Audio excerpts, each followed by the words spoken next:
Hello, well, welcome to Emotional Badass, where Moxie meets Mindful. I'm Nikki Eisenhower, your host, life coach, and psychotherapist, and today I'm discussing the inner child's experience of codependency.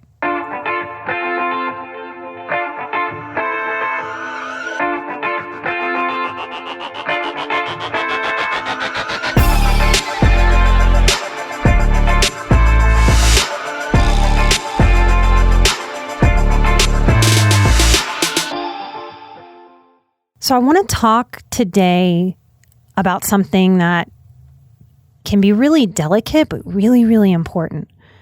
And it's one of those pieces that once I connected this for myself, it became easier, not that it's easy, to learn how to truly take care of myself. And it helped me open up to exactly what I was doing to heal my inner child.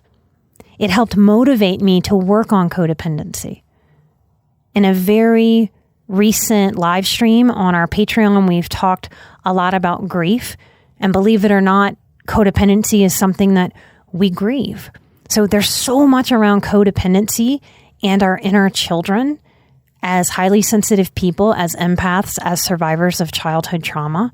So I'm hoping that this episode helps connect some dots, and I hope it's not too messy and gives you what you need to take care of yourself on a deeper level and to simplify your healing, to get the healing vibes that you want in mind, body, and spirit out of your healing efforts. So a newer definition of codependency is that it's a lack of self-love. You know, as a recovering codependent, in my early years, I gave all of my empathy away. All of it.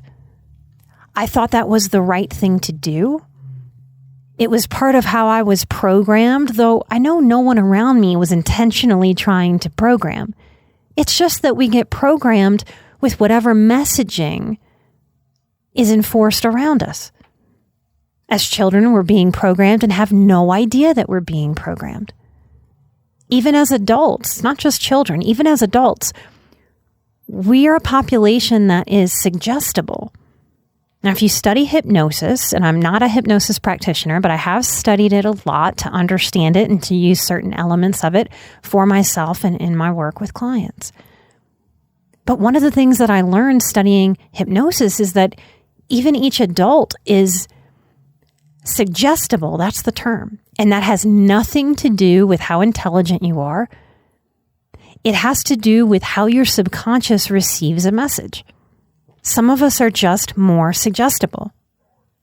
I really saw this in action years ago when I went to my first hypnosis show. Now, this wasn't healing hypnosis. This was a funny, ha-ha, sort of ridiculous hypnosis show. And if you've never been to one of those and you get a chance as a sensitive person, I highly recommend it. It fascinated me to look around the room in the audience and to see adults nodding out. You could see in the room who was more suggestible because they were going under hypnosis and other people were not. So in healing work, in development work, we start to become more mindful about the messages that we're around present day and the messages that programmed us and shaped us as children, who have shaped us into who we are and how we behave. Mindfulness is the tool that we use to watch and witness ourselves, our own patterns, our own desires, our own impulses, our own resistance, so that we can see exactly where we want to lean in, change, grow ourselves, and develop. Most of this audience, I believe, would identify as a seeker. I believe part of our seeking desire comes from an innate insight. Now, as a counselor, insight is one of those things that I cannot teach to you. I can teach aspects of insight, but if you don't have the natural ability to see inwardly, to observe yourself, it's pretty impossible to teach that or to pick that up. There tends to be little to no motivation to learn insight if you don't already feel a certain amount of insight. And insight is in sight. It's sight into yourself, sight into how we relate internally and externally. In dysfunctional family systems, Most players do not know how to take appropriate responsibility for themselves, for their behaviors, for how they feel, for how they show up, for the energy that they bring into the room. People who don't grow up and out of their own personal dysfunction from a place of wanting to seek betterment, they don't necessarily know that taking responsibility is how we practice ownership over our lives. So those of us who grow up in those family systems where responsibility is sort of like a beach ball that's being tossed around, never to hit the ground, nobody wants to really grab the ball. It's a game of tap the ball over to the next person. Nobody really grabs it or holds it. What happens to a highly sensitive child in a dysfunctional family system during development is that we tend to pick up on, especially little empaths, we tend to pick up on the fact that nobody's really holding responsibility. The grown-ups are not holding responsibility. So on a subconscious level, not on a conscious level, it's as if we know this. If I use I statements to describe this, it's as if I knew this as a child.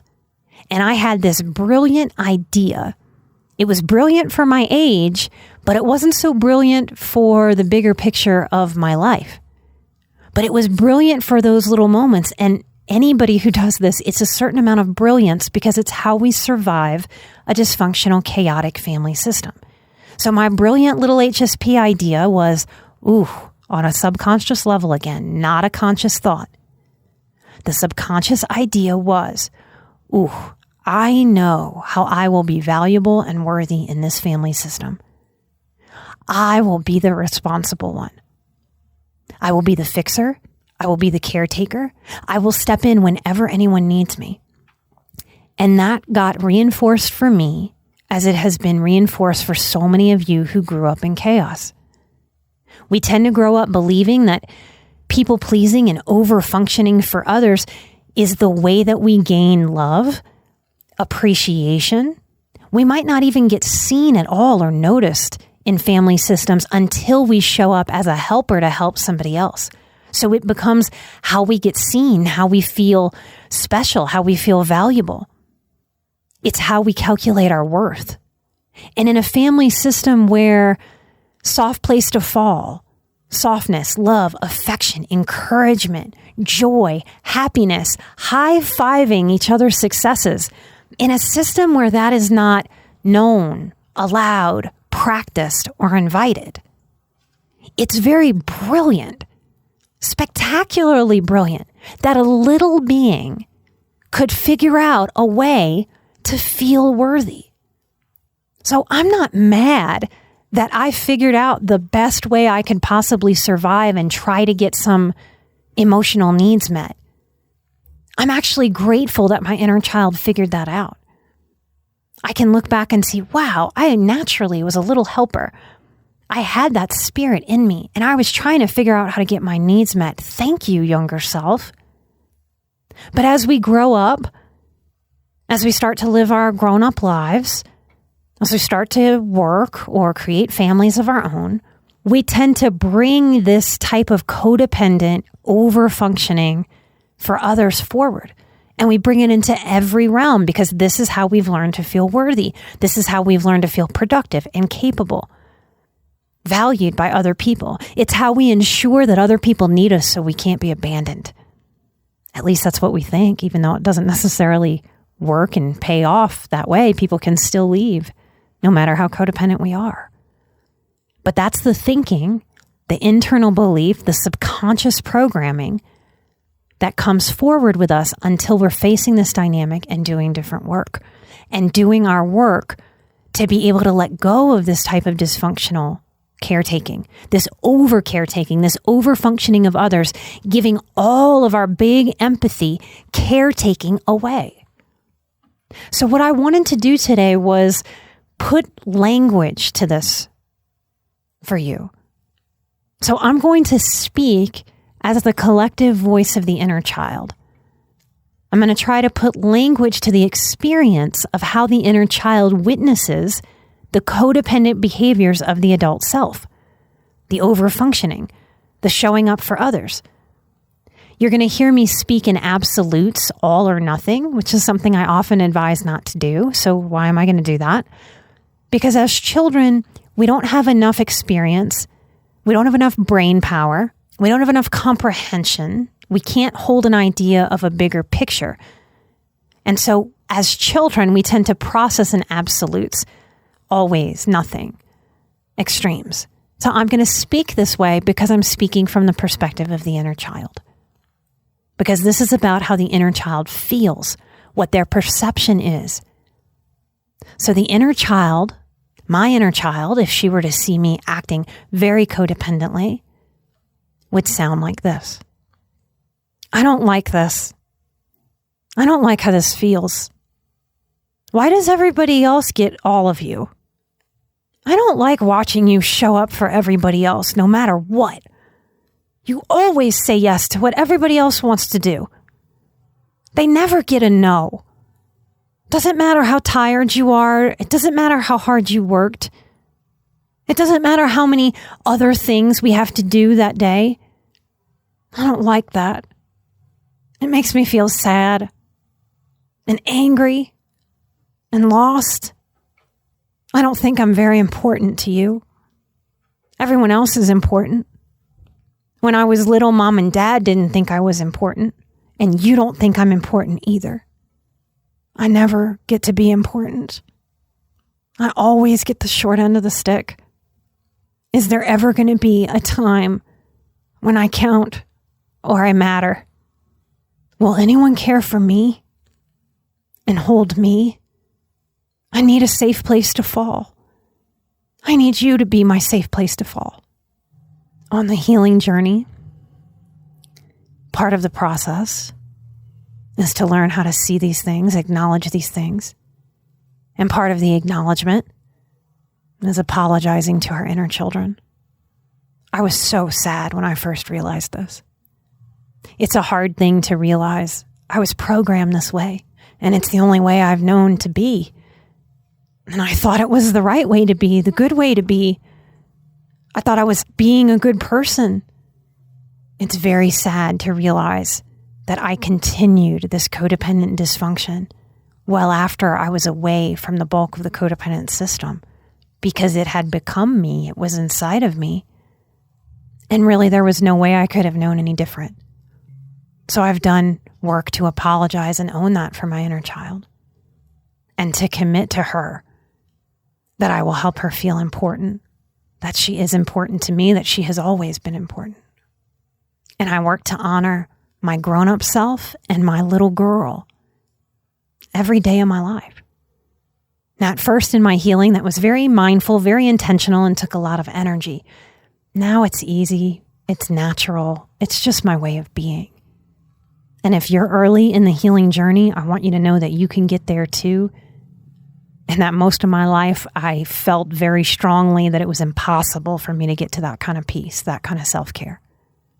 So don't let that kind of disbelief, just because you've never seen it before or experienced it, don't let a disbelief be a proof that you can't get to a healed place.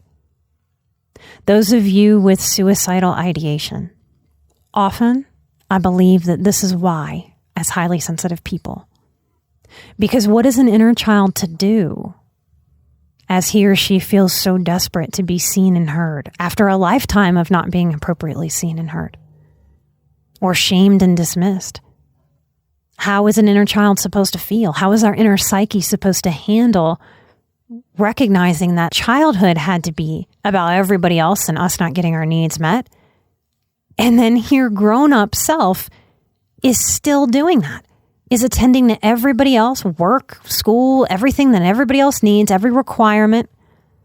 And the inner child, the inner psyche, the deeper self just gets the scraps, if anything at all. This can be the source of tremendous desperation, confusion, heartache, pain, grief. In my work with individuals, often when we get to this piece, once we do this piece of, oh, I really get how I have to talk to my inner child. I really get and understand and embrace that I have to cultivate this soft place to fall. I have to be that for me. I cannot live a productive life, a healthy life, a life that breaks the cycles of dysfunction if I am giving all of myself, all of my empathy, even most of myself or most of my empathy away. I must retain some of that for myself. Does this connect for you in the way that I'm describing it? That if we can't acknowledge this and learn to hold space for ourselves in a way that is truly and deeply self-loving and self-respecting, really seeing yourself, listening, attending to, being kind, gentle, working to eliminate the critical voice, that this sort of desperation would build into suicidal ideation, and then sadly and tragically, if it continues to build, into suicidal action. I'm going to share a little extra that might seem like it's out of left field, but I want to talk a little bit about pregnancy in this episode. Now, certainly there's all kinds of hormonal changes happening, and certainly there can be multiple things at play when we think about postpartum. But I do want to talk about this psychological piece that I have seen and worked with in my career for over a decade with women. You HSPs out there that are wondering, do I have children? Do I not have children? What's right for me?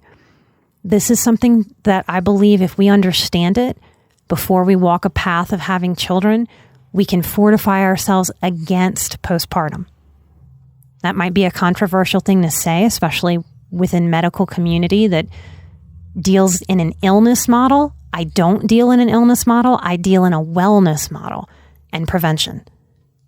So how does this relate to pregnancy? Well, if you were parentified, if you had to be a little adult as a child, especially if you had to caretake younger siblings or parent your own parents, if you have a pregnancy and a child before learning to attend to your inner child, what can happen psychologically is exactly what I described earlier. I just didn't describe it about pregnancy. I described it about inner child and giving it away to other people.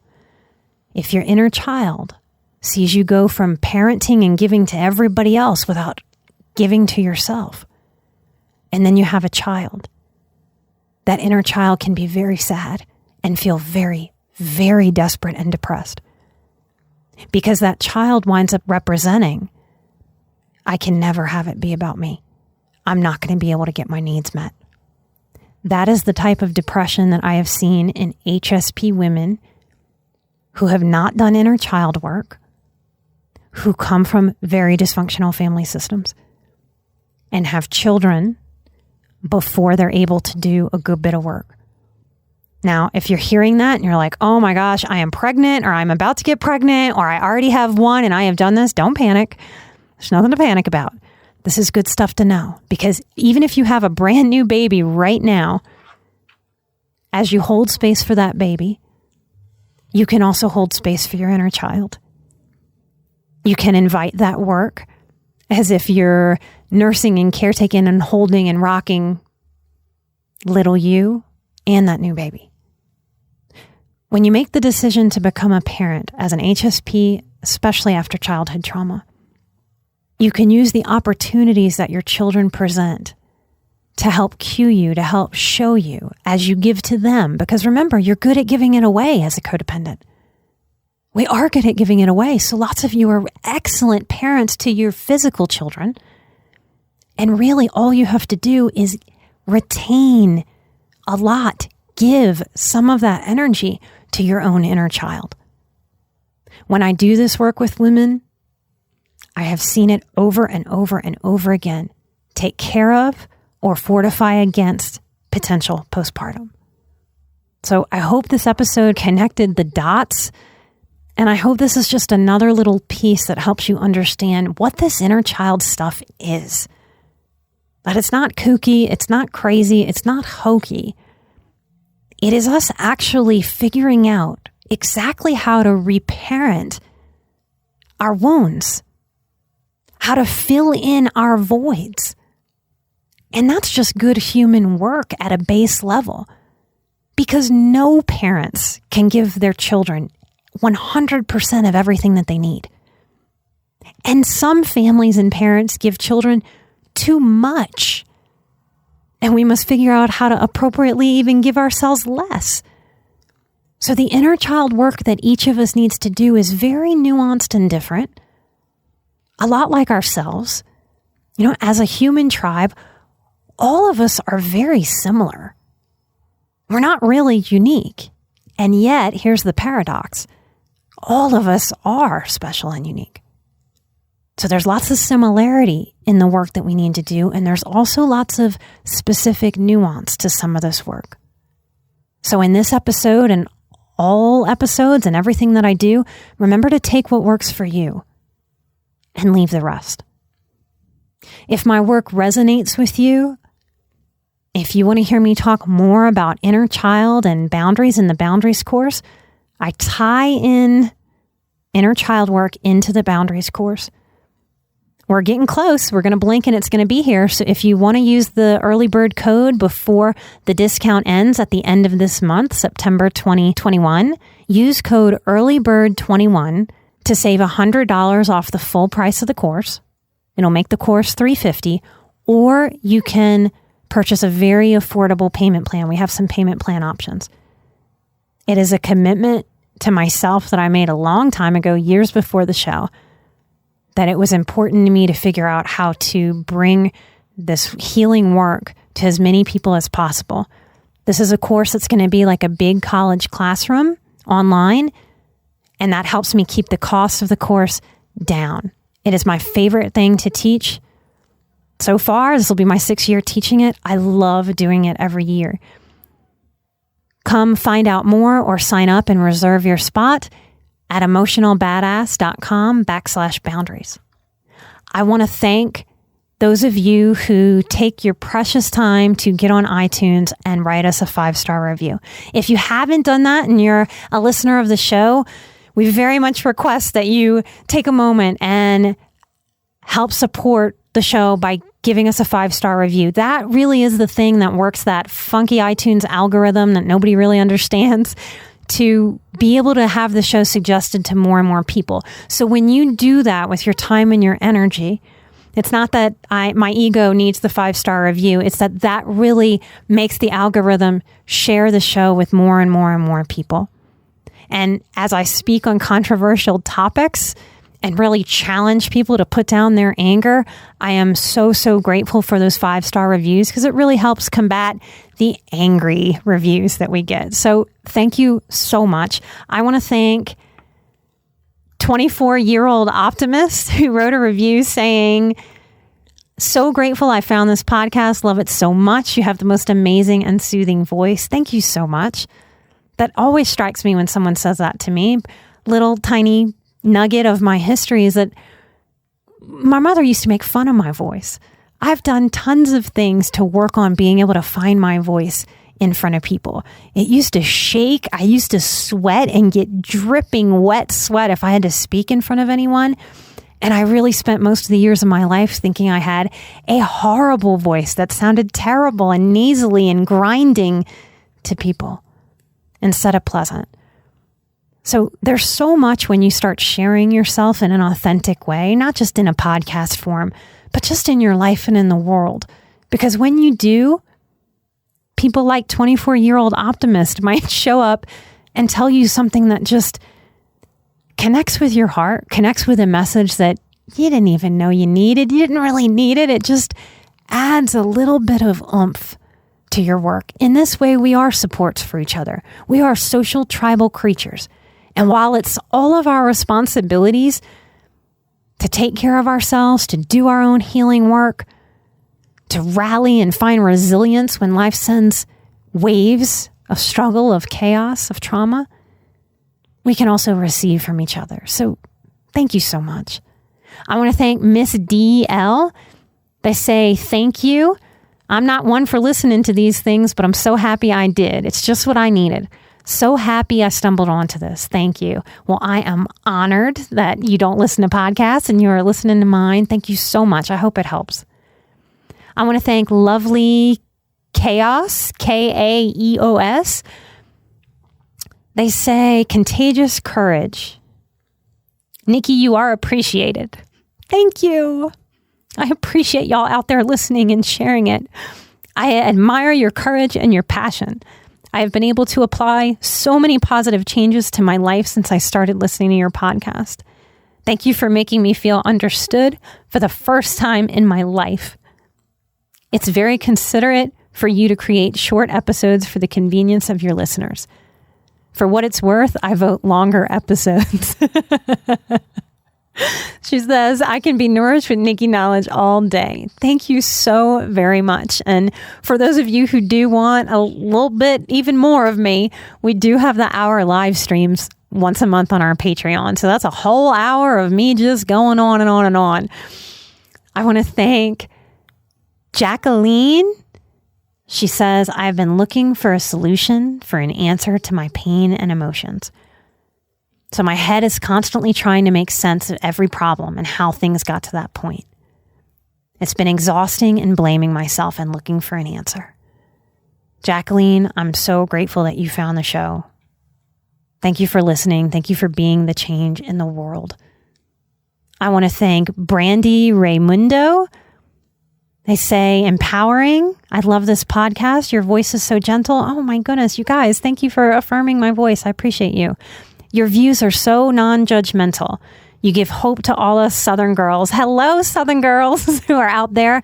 I would love to do what you do, Nikki, from Mobile, Alabama, your neighbor, Brandy. Well, hey to the Southern girls that are out there listening. Thank you, Brandy.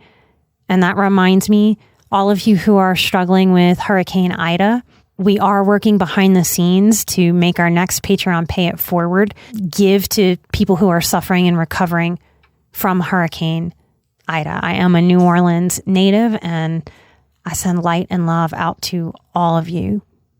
I'll read one more. I want to thank WL729. They say, great spirit. Occasionally, God allows a kind spirit. Ooh, let me try again. Occasionally, God allows a kind spirit to grace our presence. You are that spirit. Stay blessed and continue to be used. You are helping a lot of souls out here. Much love. Much love back at you. I feel it. I feel the support. I feel the love. I see it in Patreon. I feel the hard work every year when I teach the Boundaries course. Y'all, we are a powerful tribe. Lots of us may be in lots of pain. We might have had periods in our life with bad behavior, coming out of our trauma, out of us not knowing what the hell to do, how to be a person. HSPs, sensitive souls, empaths, survivors. Healing helps us learn to honor our kind spirit. I very much believe every human is born with the intention of kindness. It's kind of like coming back home. Thank y'all so much. So much. I'm so glad that I share the planet with you. I'm an emotional badass. You're an emotional badass. And together we are where Moxie meets mindful. Light and love. And oh yeah, I will have a very special meditation that I'm very excited about for your inner child, where you get to pretend that you swim like a mermaid. That'll be coming out soon, so look for that. Light and love, and I will see you next time, right here. Bye-bye.